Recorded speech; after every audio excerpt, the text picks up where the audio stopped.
So you don't know anything about this story. No, I have no idea. Okay, you just know Missy. I You just just know know the name Missy Missy. Bevers. Yeah. Well, her name's actually Terry, but everybody calls her Missy. Okay, that's the most southern shit. I know. Let's take one 5-letter name and just give her another one. I I mean, Missy's it's very cutesy, but I think it maybe plays a bit into her personality and like what we'll learn a little bit about her because she was a very social person. She was very well liked, very well known in this community. But I'll get into all of the details on that. But before we do, I guess we should say hello. Hi, everybody. Welcome back to Creep Time with Celestine and Stu. Hello. I'm sweating bad. You're sweating? I'm sweating bad because there's no AC in here, like I told you. And Yeah. now that I know we're about to like do a deep dive into this case, I can already feel a trickle coming down my forehead, and I'm like, Oh my God. We need to get you like 3 box fans. I need like a full Whitney Houston rag, just like hold like a rag on stage. That's what I need at all times. Oh my God. Is it not hot as hell in DC? It's hot as hell here. It's like 97, swampy, muggy. That like today It's there was muggy. it was Yeah, it was so swampy because like DC is literally built on a swamp. it is. So No, it's that's true. just I've read about this. it's awful. But like today we were having all these. Oh, Is there sorry, I is there a thought some. ghost? Is there a spirit? It's not a ghost. It is the janitor who is so sweet. He's like looking at me like, "Can I come in and vacuum?" I was like, "Hold on." Anyways, but Me yeah, just it me is just looking just for extra so. content. I'm like, she saw a spirit on camera, not Honestly, no. clickbait. I swear to God, this is not clickbait. Like thank God, he's really nice, and I've talked to him, but that would have spooked me because he just appeared like in the glass door I with saw you veer the off to the side. I was backpack. like, someone's in the room. Someone's there. Well, I'm happy you're safe. I'm happy you are not encountering the paranormal just yet. No, not yet. Also, one thing I forgot to tell you before, in the vein of like us getting together to actually record these in person, because management was like trying to organize this, like how can we all get together? How can we get you two together at the same spot? And then they were running with the Yeah. idea. They're like, we should do on-site podcasts, and they loved that idea that you had. They're like, we Oh should my like God. organize like maybe we're doing like 8 or 10 episodes all in like one fell swoop, but we're doing it in these haunted locations throughout like California or whatever state we're in. Yeah. Oh my God, that would be my dream. I know. You kn- for anybody that doesn't know this, Silas and I did like a couple of shows together, and our favorite thing was just like I feel like our favorite thing was always exploring the theaters together and just like finding all the creepy stuff. Because they're inherently So mischievous. because they're inherently mischievous, inherently like haunted. Like we were like we could give a shit about the actual show. We were like let's Oh just go no, I mean explore the the theaters. proscenium is caving in on us. Like none of the lights Yeah. work. I mean, there's definitely asbestos. But if we go into the basement of that venue, Give me that basement. it's dark. Give me that basement. I'm gonna print that on merch. Give me that basement, honey. Give me that basement. Oh God, no! I would love to. I would love to like do a sleepover or something on like the Queen Mary, but we do like 2 podcasts Yes. that night, like or we'll do like a twofer. I think Oh my this one God, this I one's would gonna love be a it. twofer for sure. I think halfway through this, before we get into the theories, I'll probably like throw it off to a part 2, and then we'll circle back to that in the next episode. But all right, let me do a dive in on Missy Bevers. It's Bevers, not Bevers. I was saying Bevers for like a week while researching this. It is Bevers. Well, because you want to believe that her name is not Missy Bevers, but I wanted to, but and here we are. Here we are. Well, I'm going to give you the top line of just what went down, because Okay. this is a pretty shocking case. But let me explain what happened the morning of. It is so sinister. You ready for this? if that's not on our merch, I don't know what is. This is so sinister. This is so sinister. Okay. All right. Let's set the scene here. So our setting is on April 18th of 2016. This is pretty recent, actually. I feel like the latest we've done was Dylan Parker, and that was 2014. Yeah. This took place in the town of Midlothian, Texas. a group of people walked into the Creekside Church of Christ early in the morning to take a fitness class with their instructor, Missy Bevers.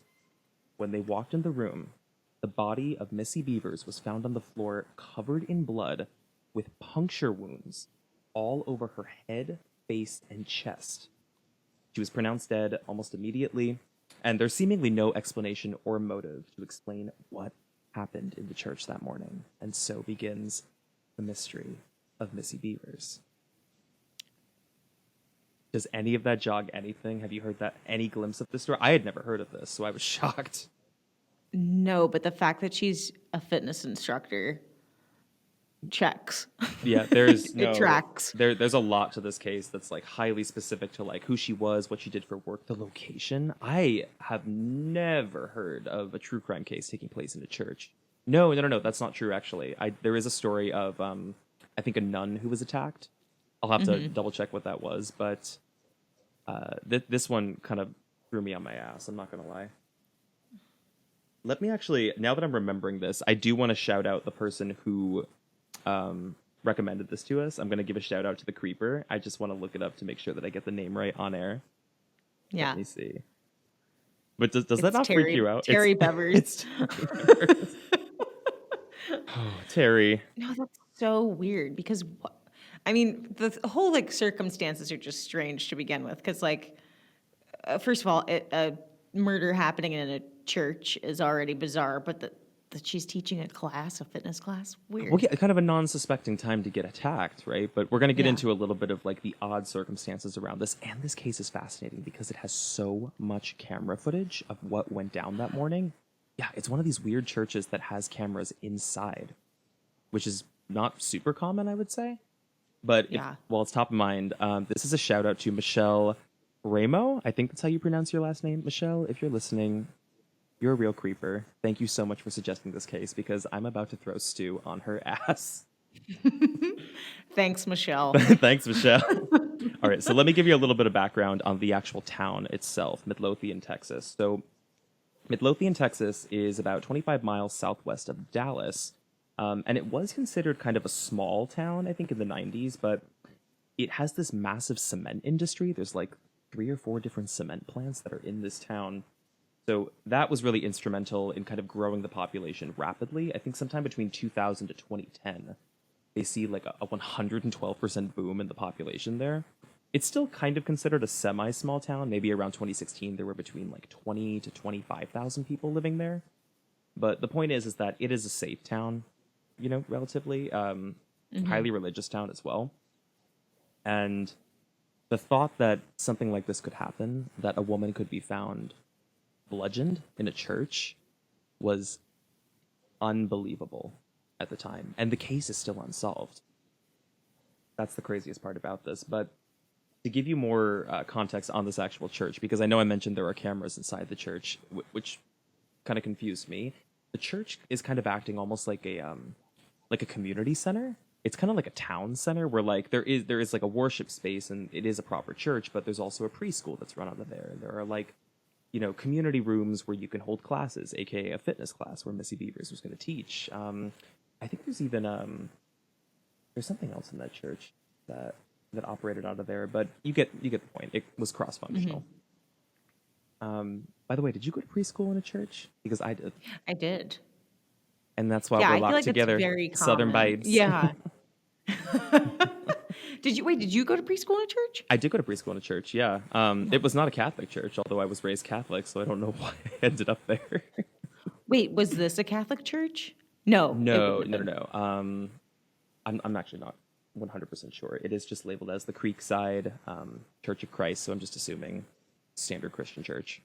Yeah. I went to a Presbyterian church.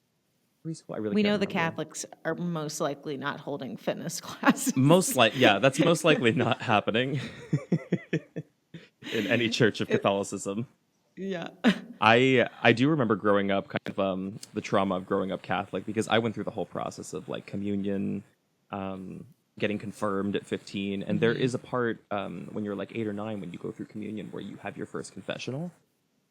That was a lot. An 8 or 9-year-old's mind sitting across from... we didn't even have a confessional box. We sat across from our priest like looking face to face, and he was like, "Tell me your sins." Me at 8 years And old. what was your sin? Well, I thought of something on the fly. I was like, I think I could be nicer to my sister. I didn't try as hard as I could have on my homework. Honestly, he's lucky he didn't ask me at 15 because I don't think we'd have enough time. Like I think I would have been ushered out of the church, Oh, it's amazing. doused in holy water, which was also, I don't know, Catholic churches and like Catholic ceremonies seemed very unsanitary to me as like a young child, like drinking the blood of Christ, Oh, yeah. having Father like quite literally put his fingers in your mouth to give you the body of Christ. Literally. I know I wasn't, I was raised Episcopalian, which we call diet Catholicism. But I remember like my mom always telling me, she was like, do not put your mouth on the cup of like Don't. Jesus's blood. Yeah, every mom is whispering that. She was like, do not drink from that wine glass. Do not drink that. It's tainted. I'll give you a Welch's grapefruit juice after this. Because I was told when I was a kid, there was always some woman at the church who like, I don't know if this was true because I never got a good look at her, but I remember my mom telling me, she was like, that woman always has a cold sore and she always goes up and drinks the blood of Christ. So we are not going up there. We're not drinking from that goblet. She's like, the pewter goblet it has a cooling effect on my cold sore. It was just so, like in hindsight, it's even fouler than I remember, but I do remember that being whispered to in the church. It was like, don't you go up there and drink that. But for all intents and purposes, it was a very chill church compared to the one that Missy Bevers encountered. But the church is really not involved in this in any way, shape, or form of what happened to her. It just happens to be the location where this went down. But I do think the schedule of Missy Bevers being a fitness instructor and adhering to this fitness schedule, this class schedule, is really important to some of the theories about like who did this and why and how they knew she would be there. So I'm going to give you some background on her, just so I can paint the picture of who this woman was. From everything I've read, she's an incredibly sweet and warm person, and she was really well liked in this community. As I said, she goes by Missy, but her real name was Terry. At the time that she died, she was about 45 years old, and she was actually from Graham, Texas, before she married, I think in 1986 or 89, and that's when she moved a bit closer to Midlothian. She originally got her bachelor's in science and then eventually went back to school to get a teaching certificate so she could teach children with special needs. Like, on paper, she is the sweetest, most selfless person. And then after that, she did eventually move in with Brandon, her husband, and they lived in a town called Red Oak, which is only about 20 minutes from the church where Missy was going to teach that morning. She was a very normal mom. She had 3 daughters with her husband, and she later in life, after getting her teaching certificate to teach children with special needs, found this passion for fitness, and she was great at it. So that was when she became a full-time fitness instructor, and she would teach gladiator boot camp classes. And one of the particular locations where she would teach was this church, Creekside Church of Christ.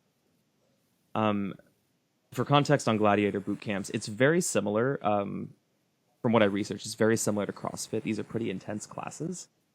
But everyone who knew her as an instructor, as a friend, as Brandon's wife, just knew her as a wicked social person, so friendly, so accessible, and I think that's kind of in the nature of a teacher for the most part, especially someone who teaches fitness. You don't typically run into people who are asses who are in this field. They like working with people, they like helping people, getting people to their goals, but I do think that her being a fitness instructor adds this kind of strange layer of context to what actually went down. And like, she was a pretty agile and strong person, so when we do find out who the suspect is, it's confusing to me that maybe she couldn't have fought them off, knowing the training that she had, because I think she also had self-defense training, which is insane.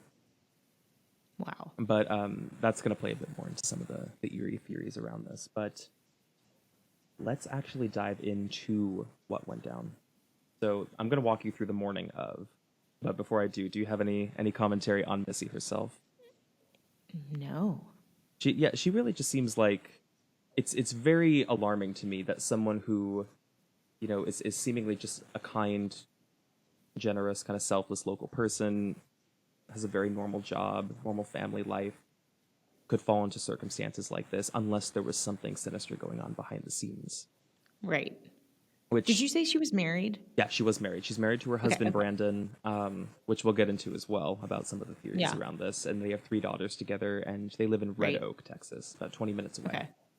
Okay. So if we start this day off, we're actually going to go back to the day before because she was found the morning of April 18th. So it was the 17th of April. It was thunderstorming all day, all night. So the scene is already set, you know. And that evening, Missy is set to teach a 5 a.m. class the following morning. So she actually posts on her Facebook where she would often communicate with, her students. And she says something to the effect of, if it's raining, we're still training. So it's for sure that she's going to be there. She's teaching that class. She's ready to roll at 5 a.m., despite the thunderstorms that are going to carry on through the morning. So on the actual morning of April 18th, 2016, Missy gets up wicked early. She's up at around 3:30 in the morning because she's going to take some time to get ready, which is shockingly early to me. I mean, I know she's got a 20-minute drive and she's got to get dressed and ready, but she also has to lug in a lot of equipment for this class from her car. So she's up very early for that 5 a.m. class, and this was very normal for her. She would often get up so early so she could set up, so she could prepare, make herself feel energized before she was going to teach. But that's also interesting to note because it's a pattern of hers that only I think a select few people would know. That Missy is like an early riser, and she's typically going to arrive up to an hour before she's set to teach a class, even if it's a 5 a.m. class. Oh my gosh. So sometime after she arrived, something goes down in that church, and it's between the hours of I think her arriving at 4:20 and when the class starts to roll in, which is a little before 5 a.m. or 5 after 5. At 5 after 5, students pile into the room after they're confused because they weren't like greeted anywhere, and that's when she's found on the floor. To paint the picture of this, it is a chilling sight. Imagine walking into a room where you're set to see an instructor of sorts, a teacher, and she's found on the floor, pool of blood, and they released in the statement that she had puncture wounds all over her head and her chest. And I think the phrase puncture wounds was really strategic because at the time when they said that, they weren't looking to reveal what the actual wounds were from. Was it a knife? Was it a gun? Because they were kind of holding on to that tidbit of information for whoever they interviewed to see if they would like cough it up during the interrogation, because only that person who did this would know it, because so far in the public they had only released puncture wounds. But after the footage was released and from the evidence that was found at the scene, we're almost pretty sure that it was hammer marks. Someone had attacked her with a hammer so badly it had caused holes in her head, face, and chest. This is what they walk into in this classroom. So everyone goes into complete shock. It is absolute chaos. People are panicking, freaking out. No one knows if she's still alive, if they can get her treatments. They've got 911 on the phone, but she's almost immediately pronounced gone by the time police arrive. And what's even eerier is that the classroom had already been partially set up.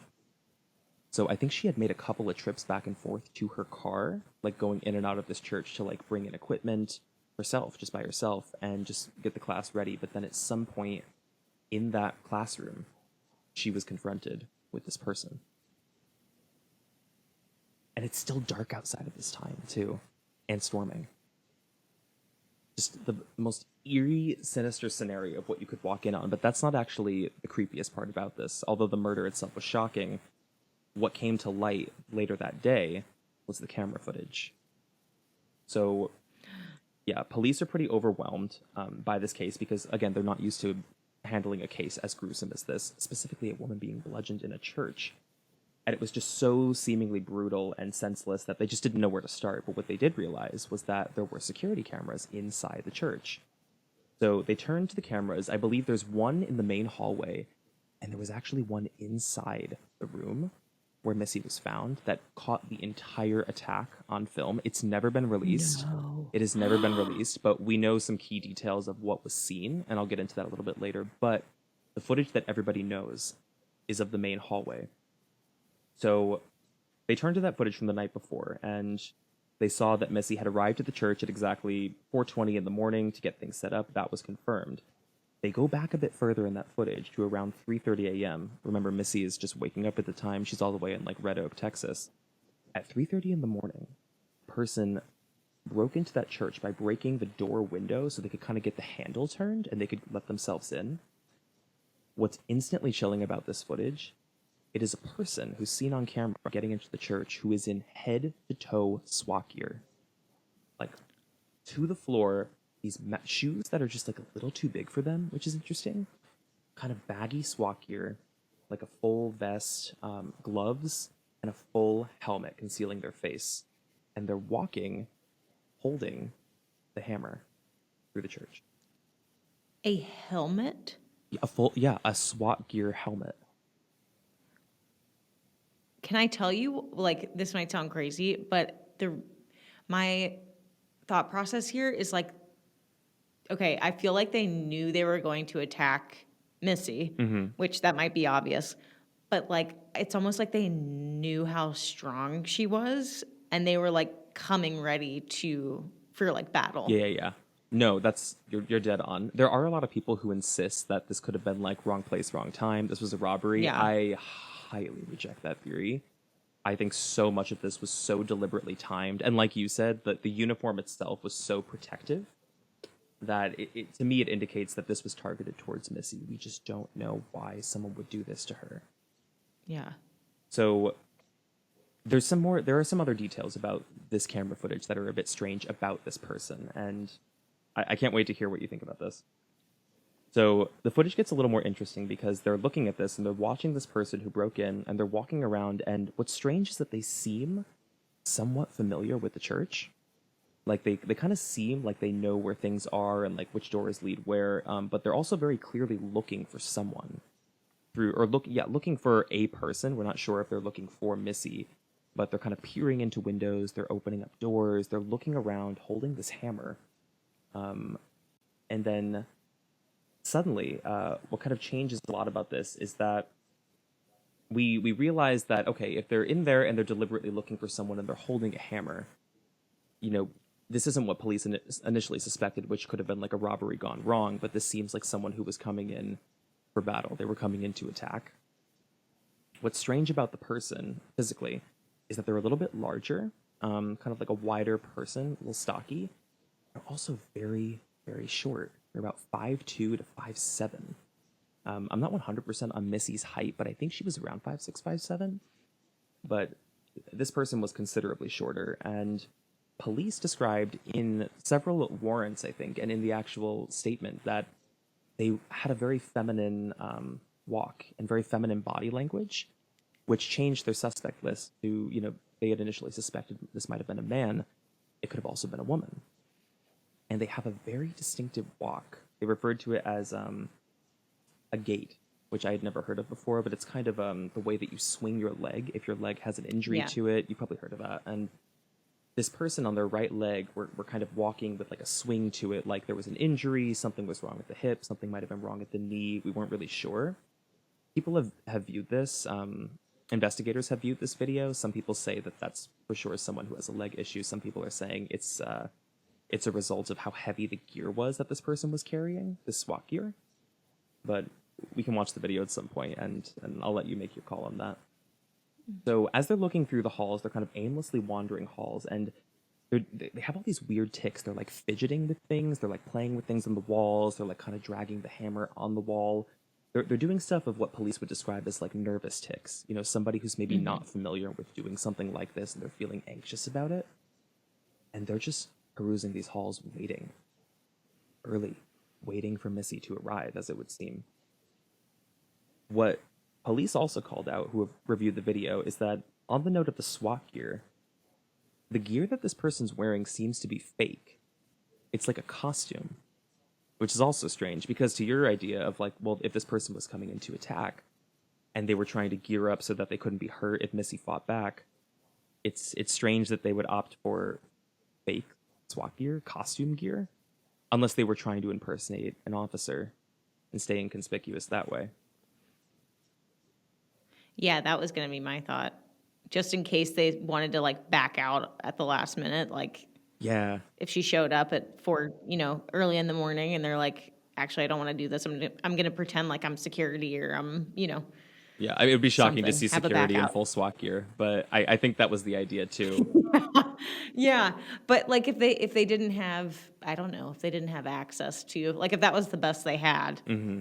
oh, I don't know. Well, you can tell when you're looking at it in the video, you can almost tell that it's a costume because the helmet of the SWAT gear is shiny. It's almost like it's plastic, whereas true SWAT gear, it's matte because I think it's metal. Right, right. But yeah, and the clothes, they're oversized. Like it was clearly like something that was maybe bought at a secondhand shop, or this was not someone who I think had access to this SWAT gear through their job. Right.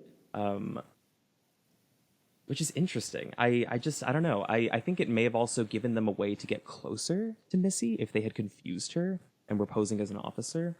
Because you inherently start to trust an officer. I think if you're somehow spooked, like someone creeps up on you in a room, but suddenly it's someone in uniform, you're like, oh, is something wrong? Do I need to leave the building? And then suddenly they pull a Yeah, hammer of on you. course. That's been happening for, decades where people impersonate Yeah. officers to commit crimes. One additional piece of strange evidence, I think, is that the timing of this is very specific. We should note that the car pulls in. The car is also seen on camera, but it's too grainy, it's too pixelated to actually make out, the full make and model, let alone the plate, or if there's somebody else in that car. But the car actually pulls up and gets into the building, I think between 3:30 to 3:50. And it seems very deliberate that they were there just before, like 30 minutes before Missy walks through those doors. That had to be someone, I think, who probably knew her schedule. For one, knew that she was going to be there, so like clearly followed her fitness schedule closely, but also knew that she was the type of person who gets there exceptionally early, and they would have an opportunity to Yeah. kind of just be planted inside. Do you know if this was her first time teaching at this location or was No, it this wasn't. It wasn't. okay? Yeah, she would teach this class, the gladiator classes, there pretty often actually. Okay. Yeah, so which gives way to a whole host of theories about like, well, it had to be someone who was a student, somebody who like knew her, someone who is in that world, the fitness world, who understands like how she operates as an instructor and like what her schedule is, or somebody at home who knows her schedule intimately. Or I was thinking someone that works at the church. Yeah, yeah. Which strange. I haven't thought about that actually. Huh. That could be true. Although I don't know if anyone's explored that because that would be interesting too. Someone who has access to the church but kind of stages things as if they're breaking in to make it look like there's Oh, somebody who you're right. doesn't. You're right. You're right. They broke into the church. No, no, Yeah. no. But I'm saying that could be a ploy as well. I mean, clearly, if they're going to the lengths of like, they understand that there are cameras in that church, so it's got to be someone who has been Right. to the church before and knows that they're going to be Yes. on camera at some point. What's really eerie about this too is that the camera that was in the room where Missy was attacked catches the person in the act of doing it. They filmed it on their cell phone. Like the attacker had their phone out filming them attacking Missy, Filming the camera or filming? filming themselves attacking Missy. Oh my Yeah, God. like holding out their phone in front of them as they're doing it while she's on the floor. It is insane. Has that video been released? No, no, no, no. That video's Oh never my been God. released. It's only ever been the footage from outside of the church, and that hallway footage, I think, has been the most publicly studied because that gives the biggest window into like the walk, the stature, the height, the weight, like all of these clues that kind of don't add up or kind of throw us off. Like, who the hell is this person? Why are they doing this? So as you can imagine, this creates a bit of a challenge for the investigators because they have all of this strange evidence of like, okay, we have a very specific physicality to this person, and we have all of this footage, but there's no motive here. We don't know who would have wanted to do this to this woman. We don't know where they came from, and we don't know what car they drove off in because it was too pixelated because of the thunderstorm. So I think what they end up concluding pretty early on, just based on like the vicious nature of how this was carried out and also them filming it themselves on their cell phone, was that this was very clearly a targeted attack, although there are still people who just insist that this was someone who was breaking in, who just took an opportunity when they got scared because they didn't anticipate being confronted by somebody at like 4 or 5 in the morning, and took it as an opportunity to carry out something really, really sinister. I'm going to do a dive into the actual investigation where they start going through potential suspects and ruling folks out, but I want to hear what your thoughts are so far. I don't I know know. it's a lot. I'm sorry. The first thought I had, like when you started saying that it was someone that was 5'2", someone that was short, I was like, is this like some jealous, like female, like, I don't know. I was thinking like an enemy of Yeah. sorts, like someone that had gotten really close with her and then was very, for whatever reason, could have been like jealousy. It could have been having feelings towards, I don't know, Yeah. but like It's there was a so strange, the senseless. second you said, yeah, like the second you said shorter, kind of a female vibe or stature, and then knowing that she taught this class and that it was a recurring class, there was some weird thought I had that like maybe this was like a student of hers or, Like a woman on you woman know, dynamic. Well, yeah. there's an argument against the police, because that was, I think, the official report, or that was a part of some warrant, because they wanted to lean towards interviewing women as potential suspects in this, but to do so you have to get permission from a judge to sign off on certain warrants. So to build that case, the argument is that the police were kind of stretching their observations of the video to say, well, this person had a particularly feminine walk, or they seem to, fit the profile of a female, so we would interview female suspects. And maybe they were just exacerbating something that wasn't there to try to get permission from a judge for the warrant. Whether or not they actually believe it was a woman, we don't know. But I think in any dynamic, this is brutal, but specifically in thinking of like a jealous friend, or like I don't know, a woman who was betrayed by Missy. This is so extreme. I mean, Yeah. so to plot to corner somebody in a church at 4 in the morning using a hammer is insane to me. Like, you're not. The hammer and the filming of the Oh my act God, the and the filming. strange costume, this person was absolutely deranged.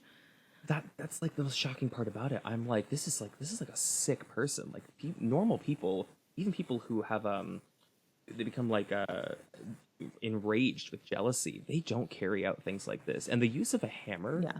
is also really interesting. Police have talked about this as well, and they've made a lot of arguments against this being like like a hit for hire, or something that was coming from someone who knew what they were doing, or maybe like had no personal connection to Missy, just had to like take her out.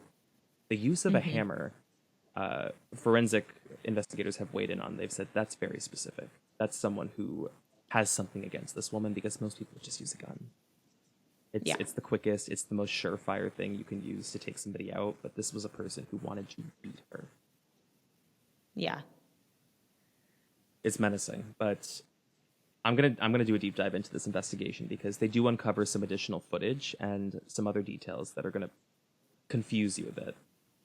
So if we discuss the actual investigation, as you can imagine, it's massive news, and the police are initially suspecting the husband because, of course, you go to the spouse first, right? So he actually conveniently has an alibi, where he was out of town on an annual fishing trip, I think with his brother in Mississippi. But his friends were there too, and this was corroborated that he was out of town. It just happened to fall on the same evening or morning, actually, that Missy was found. This attack happened. So Brandon, the husband, is in Mississippi, and then they turn attention to Brandon's father, Missy's father-in-law, who was also conveniently out of town and also had an alibi, where he said he was traveling in California at the time. So the warrants surrounding the father-in-law were kind of interesting, because police connect a few dots, and they realize pretty quickly that he fits the physical description of the person who was seen on camera. He's a stockier guy, shorter, like fits that 5'2" to 5'7" profile, and he actually has something wrong with his right leg, which matched the gait while he was walking. it was just so close to like the person and the way they carried themselves in the SWAT gear that they were like, it's got to be the father-in-law, and this is some sort of a ploy for like life insurance for the son, or something. There's something twisted in there.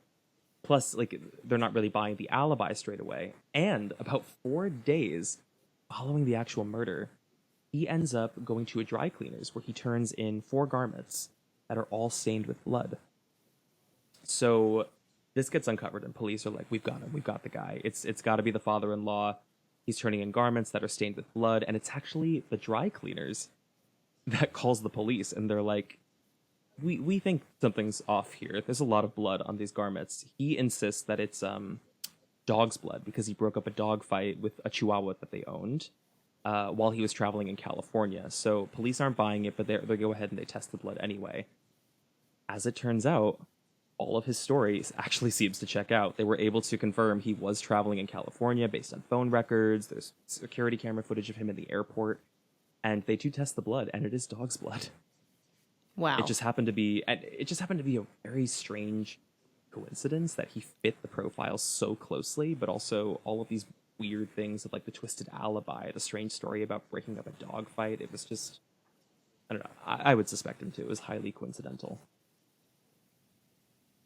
But after they kind of rule out the father-in-law and they rule out the husband, they're kind of back to square one. And they're just not really sure where to look at this point because they were the only leads in terms of motive that could make sense of this case. So I think that's around this time when another video surfaces from the night/morning that Missy was attacked. This is actually right after midnight, early morning of the 18th, before this person even arrived at the church. Mm-hmm. So this is a week after the incident. It's a sporting goods store that contacted the police with footage that seemed to show the same car that was seen outside of the church. It was entering their parking lot at the sporting goods store shortly after midnight through the storm. If you look at the video, it's wicked sinister. It's pouring rain. The person initially comes into the back parking lot. They turn off their headlights and kind of stop the car for a second, and then they turn their headlights back on, and they park directly under a overhead lamp in the parking lot, which is really bizarre behavior. It was like they couldn't make up their mind if whether or not they wanted to be inconspicuous, or they wanted to be clearly seen on video if they assumed they were on video. It's just a little strange. So they're doing some odd stuff with the headlights. They're kind of circling around the area in the Stark parking lot a few times, and again, these could fall in line with like the nervous tics that we were seeing carried out in the hallway of somebody who was really anxious because they knew that in just a few hours what they were going to do, what they would encounter. Mm-hmm. They just couldn't make up their mind, and they just felt very, it just seems odd and indecisive and just something very nervous about it. So you watch this footage through the pouring rain and the lightning, and it's almost impossible to fully make out, like, again, what kind of car this is. Like, we know it's a light sedan. We just don't know the make, model, or the plate. There is something that's caught in the video, I think at the very end of the video, where the car is actually exiting the parking lot. And this is, I think, closer to 1 a.m., maybe like 12:31. The car exits the parking lot, and you get a very, very short glimpse inside the driver's side window, where you would expect to maybe see our suspect, a short person in SWAT gear. You can't make out, who exactly is sitting in the driver's side, or if there's other people in the car. But what you can make out through the silhouette is that whoever's driving the car has the seat pulled all the way back, like they're an extremely tall person. Like, they need all that leg room. It's so strange because we're pretty sure that is the same car. It would just be highly coincidental timing wise if it wasn't, and also the odd behavior. But I'm trying to make sense of that. Like, so we've got a person who's roughly like 5'2", maybe a little bit more, and we're seeing someone driving this car who's well over 6 feet. How do we explain that? I mean, the only thing I can think of is that this person was trying to leave a trail of strange, things, but I don't think this person knew that there were going to be cameras right there. I mean, probably not in the sporting goods parking lot, unless they're just like strategic every step of the way, and they want to throw off the trail. Or there's Or another if they're person. trying to like maybe, yeah, well, Yeah. that, or like if you're trying to like maybe hide yourself from where the door kind of meets the, you know what I'm saying? Oh, yeah, yeah, yeah. Like you're trying to like lean Like back. align your driver, yeah, with like the panel, I guess, of the car so that someone can't look in and see you. I don't know. That seems so far-fetched. Yeah, I mean it's very possible. You really don't know what's going on inside the mind of someone like this, but what I think is pretty clear is that we did know this was somebody who definitely knew there would be cameras in that church. So to Yeah. me, that tells me something that this is someone who's hyper aware that they're running the risk that they could be caught on camera for this. Yep. They're just taking the precautions necessary to avoid that or conceal their identity through that. Because again, Yeah. they carried out the actual murder just right in front of a camera in the studio. This person must have been so sleep deprived too. Like the fact that they're staying up all night and running around like a chicken with their head cut off, Oh like my before they god. do the act. Oh my God. I just can't even imagine what would be going on in the mind of somebody like that. Just getting to the actual location, just knowing in Yeah. the next hour you're going to take somebody's life. And I do Yeah. not think this was the first, or I do think this was the first time this person probably did something like this. This does not strike me Yeah. as like a serial killer. No. It's a very deliberate, targeted attack. Um, I think we should take a break before we jump into part 2 of this, which is going to be the theories. So if you are going to stick around to hear the theories about what actually happened to Missy Bevers, you can do so in part 2 of this episode.